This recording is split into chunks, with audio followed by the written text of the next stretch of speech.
මන් දවසක් දැක්ක අර සිද්ධාර්ථ කුමාරයෝ ඉපදිච්ච ගමන් පියුම් 7ක් මත වැඩම කළා කියන කතාව බොරු කියලා කියනවා.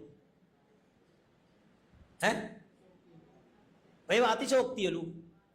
පොළවේ නෙළුම් මල් පොළවේ නෙළුම් නෙමෙයි බොල ඊට වඩා දේවල් පහළ වෙන්න ඕන උන්වහන්සේ පෙර සංසාරේ කරපු කෙරුමට. පුරපු පාරමිතාවන් වලට මේ මහ පොළවේ පහළ වෙනකොට අඩිය තියෙනකොට හරිද?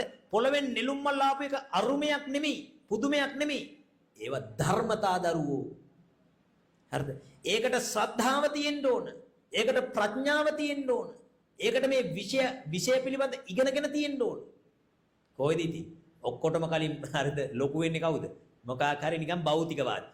මං අවුරුදු 16ක් ළමයි ලක්ෂ ගානකට විද්‍යාව උගන්වපු එක. මන් තරම් භෞතිකවාදියෙකෝ එක එක්කත් නැහැ.